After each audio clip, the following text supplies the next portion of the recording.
Hello friends, welcome to our channel exam dose. पिछले video में मैं पढ़ा था रिफ्लेक्शन के बारे में। रिफ्लेक्शन में क्या होता था कि कोई इंसिडेंट रे जिस मीडियम से आ रही थी, अगर मान लीजिए ये मीडियम 1 है, उसी में रिफ्लेक्ट बैक होके वापस चली जा रही थी मीडियम 1 में। रिफ्रैक्शन में क्या होता है? रिफ्रैक्शन में होता है कि कोई भी, जैसे कोई ये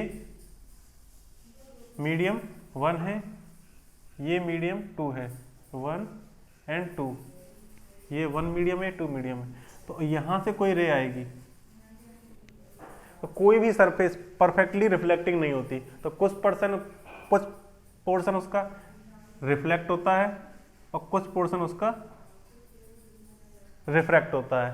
ये मतलब कुछ पोर्शन तो वापस उसी मीडियम में आ जाता है कि ये फर्स्ट मीडियम से आया और फर्स्ट मीडियम में वापस आ गया, इसको हम रिफ्लेक्शन बोलते हैं। This is called as reflection. But कुछ पोर्शन फर्स्ट मीडियम से दूसरे मीडियम में चला जाता है, तो जो पोर्शन यहां जाता है दूसरे मीडियम में उसको हम बोलते हैं रिफ्रैक्शन। तो this portion, this is refraction of light. Refraction. तो रिफ्रैक्शन में क्या होता है कि लाइट एक मीडियम से, मीडियम 1 से मीडियम 2 में जाती है, इसको हम क्या बोलते हैं? रिफ्रैक्शन बोलते हैं। तो इसमें दो चीज हो सकती है, या तो लाइट ये एंगल ऑफ इंसिडेंस आई है, this is angle between normal to the plane and incident ray, और ये क्या है हमारा r, this is angle of refraction. इसमें क्या होता है? This is angle between refracted ray, this is refracted ray and this is normal. तो angle between refracted ray and normal, इसको क्या बोलते हैं हम? एंगल ऑफ रिफ्रैक्शन बोलते हैं। तो लाइट क्या कर सकती है? या तो टुवर्ड्स द नॉर्मल बेंड होगी या फिर अवे फ्रॉम नॉर्मल बेंड होगी, वो डिपेंड करेगा इसकी रिफ्रैक्टिव इंडेक्स पे। तो like laws of reflection, there are also laws of refraction. Laws of refraction.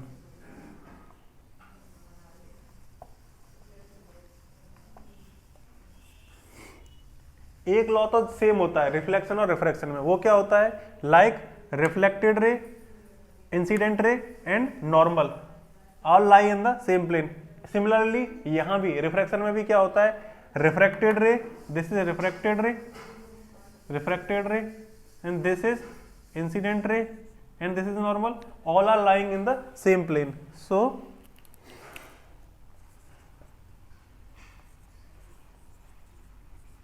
refracted ray,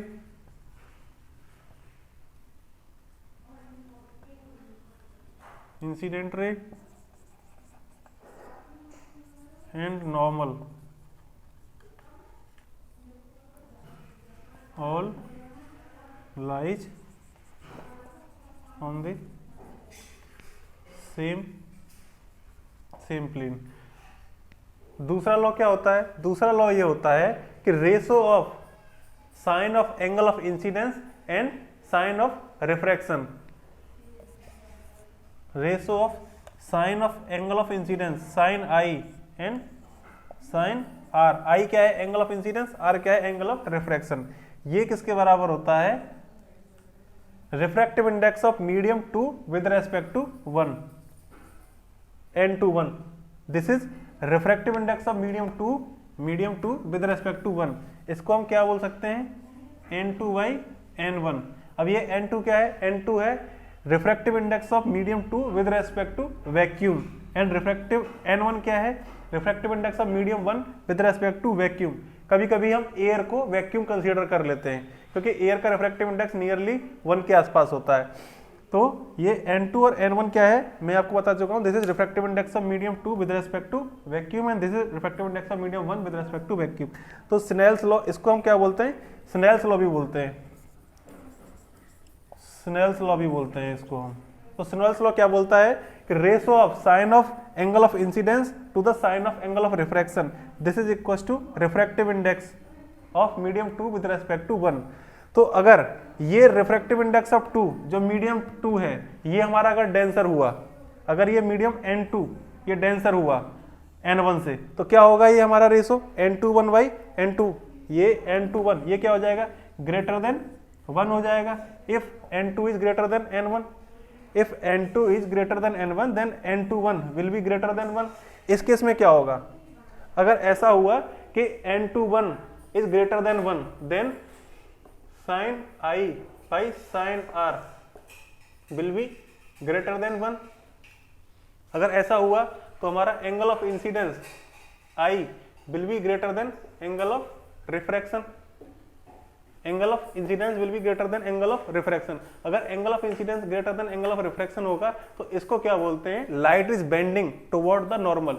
ये हमारा नॉर्मल है, इसको लाइट को ऐसे जाना चाहिए था बट ये बेंड होके इधर चले गई, यहां आ गई, अब ऐसे फॉलो कर रही है। तो light is bending towards the normal, ये नॉर्मल है तो light is bending towards the normal.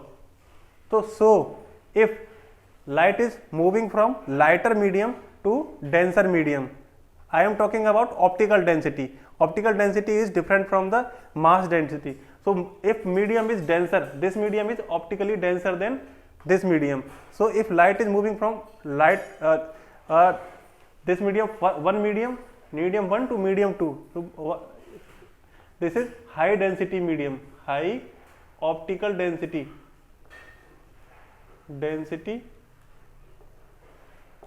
high optical density medium. So if light is moving from medium 1 to 2 then light will bend towards the normal. But अगर ऐसा होता है कि refractive index of 1, अगर 1 की रिफ्रैक्टिव इंडेक्स ज्यादा है और 2 की रिफ्रैक्टिव इंडेक्स कम है तो डेंसर मीडियम से रेयरर मीडियम में अगर लाइट जाएगी, अगर डेंसर मीडियम से रेयरर मीडियम में जाएगी, अगर ये डेंसर है और ये रेयरर है तो उस केस में क्या होगा, जो n21 है दैट इज n2/n1, ये क्या हो जाएगा हमारा लेस देन 1 हो जाएगा। अगर ऐसा हुआ लेस देन 1 हुआ then sine i upon sine r, ये हमारा लेस देन 1 हो जाएगा। अगर ऐसा हुआ तो sine i will be less than sine r, similarly i will be less than r। तो अब क्या होगा, हमारा r बड़ा हो जाएगा और हम क्या कह सकते हैं, लाइट ऐसे आई, this is angle of incidence I। अब क्या होगा, ये हमारा नॉर्मल है। अब हमारा एंगल क्या बन रहा है, refraction, this is angle of refraction, this is angle between refracted ray and normal, this is normal, ये R हो गया। तो लाइट आई ऐसे थी, लाइट ऐसे आई थी, अब क्या हुआ, ये बेंड हो गई, दिस इज बेंडिंग, ये नॉर्मल है और light is bending away from normal. So if light is moving from denser medium to rarer medium then light will move away from the normal. तो this is bending of light away from normal. अगर light rarer से denser में जाएगी तो towards the normal bend होगी, अगर denser से rarer में जाएगी तो अवे फ्रॉम नॉर्मल बेंड होगी। इसी की वजह से because of this if light is moving from denser to rarer, उसकी वजह से टोटल इंटरनल रिफ्लेक्शन होता है। इसको हम आगे पढ़ेंगे अगली वीडियो में। Now let us study lateral shift. What is lateral shift? अगर हम कोई ग्लास स्लैब लेते हैं, now study lateral shift. Lateral shift क्या होता है? कंसीडर अ ग्लास स्लैब, ये कोई ग्लास स्लैब है, अब इस पे कोई लाइट इंसिडेंट हो रही है।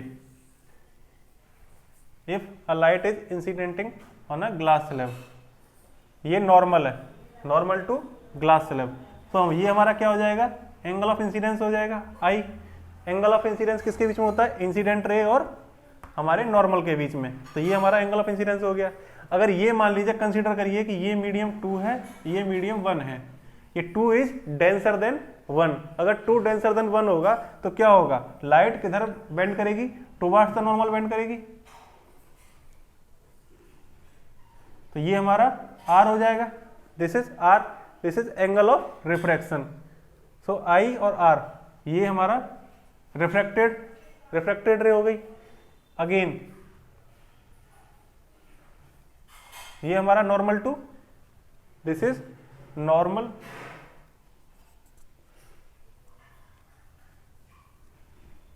अब ये क्या है, दोनों नॉर्मल्स, ये भी नॉर्मल है, ये भी नॉर्मल है, तो ये नॉर्मल क्या होंगे, आपस में पैरेलल होंगे। This is this and this two lines are parallel. So अगर ये एंगल R है, if this angle R then this will also be R, ये भी एंगल R होगा। क्योंकि ये दो पैरेलल रे के बीच में कोई लाइन अगर इंटरसेक्ट करती है तो जो अपोजिट एंगल्स होते हैं वो इक्वल होते हैं। तो ये आर है तो ये भी आर होगा।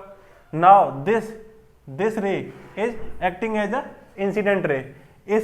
इस लाइन के लिए या इस इंटरेक्शन के लिए this is medium 1 again, this is medium 2 again, this is medium 1 and this is medium 2। तो जो इस सरफेस के लिए इंटरेक्टिंग सरफेस है मीडियम 1 और 2 के बीच में, अब इस जगह ये जो रे है, ये वाली रे, दिस रे जो रिफ्रैक्टेड रे थी इससे, वो अब यहाँ इंसिडेंट रे की तरह एक्ट करेगी। Now this will act as a incident ray. और यहाँ से क्या होगा, ये डेंसर मीडियम है, यहाँ रेयर मीडियम है, तो क्या होगा कि लाइट अब डेंसर मीडियम से रेयर मीडियम में जाएगी, तो क्या होगा, अवे फ्रॉम नॉर्मल बेंड होगी। Now this light will bend away from normal. Now this light is bending away from normal. तो ये क्या होगा हमारा, now this will be R dash, this is angle of refraction R dash.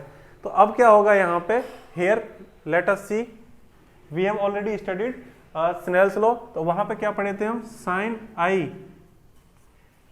I by sine r that will be equal to n21 sine i by sine r. And for second surface like this surface, here angle of incidence is r and angle of refraction is r dash. Angle of incidence is r, तो sin i, so i angle of incidence is क्या है, r है हमारा sin r, और angle of refraction क्या है, sin r dash। तो ये किसके बराबर होगा, this is will be equals to n12 because now second medium is first and first medium is second, क्योंकि हम डेंसर से रेयर में जा रहे हैं। So now equals to n12, that will be equals to n12 और 1 by n21। तो ये क्या हो जाएगा हमारा, n12 हो जाएगा या 1 by n21 हो जाएगा। अब क्या करते हैं, फर्स्ट और सेकंड इन दोनों को मल्टीप्लाई कर देते हैं, multiplying first and second, what will we get, sine i by sine r into sine r by sine r dash. तो ये आर से साइन आर कट जाएगा, बचेगा क्या हमारा, यहां सामने इधर मल्टीप्लाई करेंगे तो क्या होगा, n21 इंटू 1 बाई n21, तो ये इससे कट जाएगा। तो यहां बचेगा हमारा sine i by sine r dash equal to 1।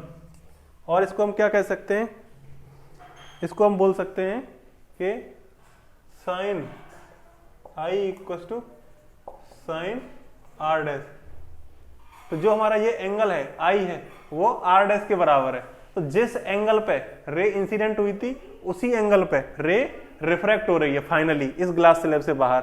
So there is no deviation in the direction of light या direction of incident ray, there is no deviation, but there is a shift, this is known as lateral shift,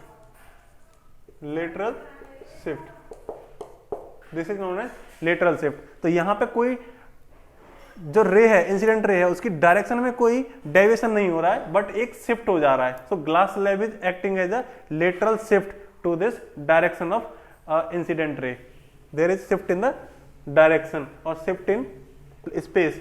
ये जहां से यहां shift हो गई, इसको बोलते हैं lateral shift. Now we will study apparent depth. तो रिफ्रैक्शन की वजह से और भी कुछ फिनोमिना हैं, जैसे हमको कोई अगर ऑब्जेक्ट पड़ा हुआ है किसी वाटर बॉडीज में, लाइक पॉन्ड में कोई पड़ा हुआ है कोई ऑब्जेक्ट, तो उसकी जो डेप्थ है वो हमको डिफरेंट दिखाई देती है, जितना वो पड़ा है उससे हमको ज्यादा या कम दिखाई देती है। अब हम उसको देखेंगे, दैट इज एपरेंट डेप्थ।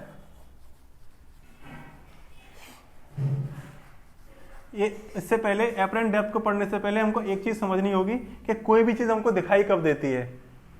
अगर हमको कोई भी चीज दिखाई देती है वो इसलिए दिखाई देती है कि उस बॉडी से हमारी आंखों तक कोई एक रे आ रही है जो हमारी आंखों तक पहुंच रही है, और हमारी आंखों को क्या दिखता है कि वो जो रे आ रही है वो कहीं किसी जगह से आ रही है, उसी के हिसाब से वो डिस्टेंस मेजर करती है। तो हमारे जो माइंड में कैलकुलेशन चलता है वो डिपेंड करता है कि रे पे किस डायरेक्शन में रे आ रही है, जो हमारी आंखों तक जो रे पहुंच रही है ऑब्जेक्ट से वो किस डायरेक्शन में आ रही है, उसके बेसिस पे। उसको ये मतलब नहीं कि वो रे एक्चुअली कहां से आ रही है, उसको जो दिखाई देगा कि कहां से आ रही है उसी पर डिपेंड करता है। तो अब हम देखेंगे एपरेंट डेप्थ।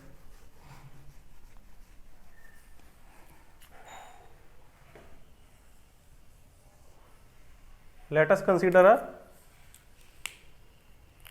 वेसल जिसमें पानी भरा हुआ है।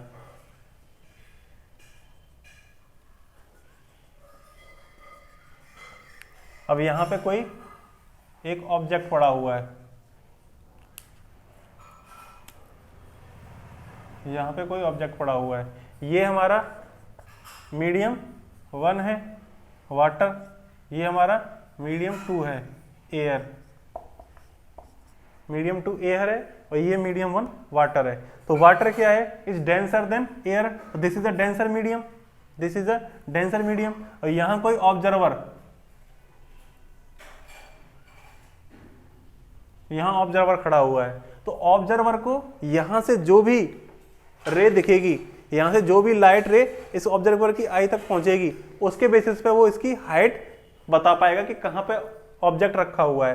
तो नाउ कंसीडर कि यहां से इस ऑब्जेक्ट से रे ट्रेवल करेगी, इस ऑब्जेक्ट से रे ट्रेवल करेगी,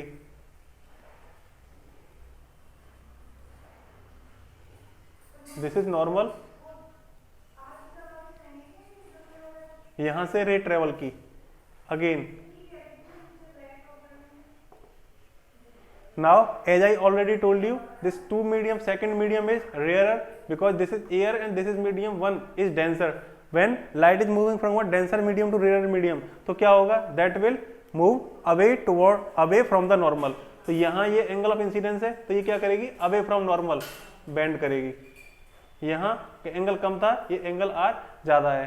सिमिलरली यहाँ से भी, इस जगह से भी एक लाइट जाएगी और यहाँ से क्या होगा कि अवे फ्रॉम नॉर्मल बेंड करेगी यहां से भी। तो जो ऑब्जर्वर को जो लाइट दिख रही है वो ये दिख रही है, ये जो लाइट है ये और ये, एक्चुअली में जाना चाहिए था इस लाइट को ऐसे, ऐसे जाना चाहिए था, ये जो है ये एक्चुअली में ऐसे जाना चाहिए था, but because of difference in refractive index, इस मीडियम और इस मीडियम की रिफ्रैक्टिव इंडेक्स में डिफरेंस की वजह से लाइट क्या हुई, अवे फ्रॉम नॉर्मल बेंड हुई और ये ऐसे ना जाके ऐसे जा रही है, ये और ये ऐसे लाइट जा रही है। तो ऑब्जर्वर को क्या देखेगा कि लाइट हमारी ये है, ये, उसको ये पता नहीं चलेगा कि एक्चुअल में ये होना चाहिए था, उसको बस ये दिखाई देगी, ये वाली लाइट जो ब्लू कलर से दिख रही है उस ऑब्जर्वर को केवल ये दिखाई देगा।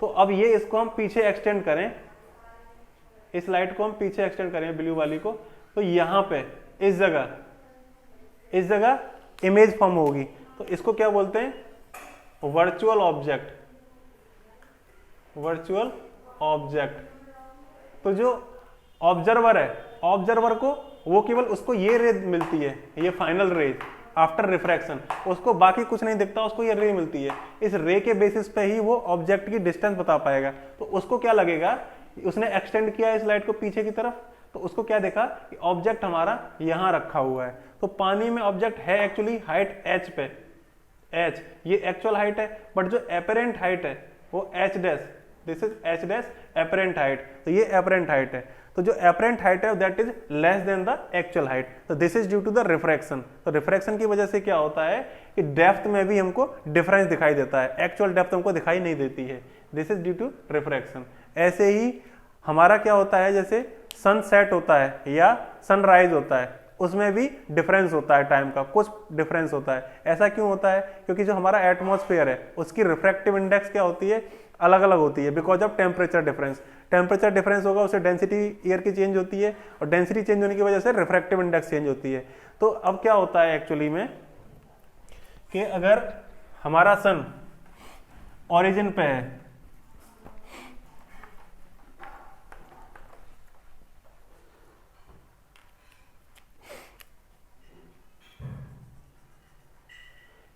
ये ओरिजिन है, अगर हम एक्चुअली में होना क्या चाहिए कि जैसे ही सन इस जगह से नीचे पहुंचे, अगर यहां ऑब्जर्वर खड़ा हुआ है, यहां ऑब्जर्वर है, यहां सन है हमारा सन, तो अगर सन जैसे ही इस ऑब्जर्वर ओरिजिन से नीचे आए, जैसे यहाँ आया, तो अब हमको ऑब्जर्वर को ये सन दिखाई नहीं देना चाहिए, क्योंकि हमको ऊपर का ही चीज दिखाई देगा, जो हमारे आई के सामने जो चीज आएगी वही दिखाई देगी। ये हमको दिखाई नहीं देना चाहिए एक्चुअली में, बट होता क्या है कि कुछ डिस्टेंस तक ये हमको दिखाई देता है। ऐसा क्यों होता है? That is because of refraction. Refraction की वजह से क्या होता है, यहाँ से जो लाइट आ रही है वो ऐसे आती है, और एटमॉस्फेयर की वजह से रिफ्रैक्शन होता है और वो बेंड होती है, और बेंड होके क्या करती है, ऑब्जर्वर की आई तक पहुंचती है। अगर ऑब्जर्वर की आई तक पहुंच रही है लाइट सन से लाइट अगर ऑब्जर्वर की आई तक पहुंच रही है, तो उसको क्या दिखेगा कि सन इज स्टिल हमको विजिबल है, सन अभी भी विजिबल है। तो इसलिए क्या होता है, बिकॉज ऑफ रिफ्रैक्शन, जो हमारे सुबह मॉर्निंग में सनराइज होता है वो एक्चुअल टाइम से पहले 2 मिनट, लगभग 2 मिनट पहले हमको दिखाई देने लगता है, ओरिजिन से पहले ही, मतलब ओरिजिन पहुंचा नहीं सन, उससे पहले ही हमको दिखाई देने लगता है। तो दिस इज एक्चुअली हमको पहले ही जो सन दिख रहा है, तो और ये होता है। और दूसरा क्या होता है, जब सन छुपता है, सन सेट होता है, उस टाइम क्या होता है, अगेन जब ओरिजिन से नीचे पहुंच जाता है, फिर भी हमको यहाँ रिफ्रैक्शन मिलता है। तो रिफ्रैक्शन मिलता है तो हमको क्या लगता है कि सन अभी भी चमक रहा है। तो ये इसको बोलते हैं हम delayed sunset. This is known as delayed sunset. तो इस तरीके से क्या होता है, रिफ्रैक्शन की वजह से कुछ ये फिनोमिना है, like lateral shift, apparent depth, delayed sunset, ये सब फिनोमिना बिकॉज ऑफ रिफ्रैक्शन है। अगले वीडियो में हम पढ़ेंगे total internal reflection. Thank you for watching.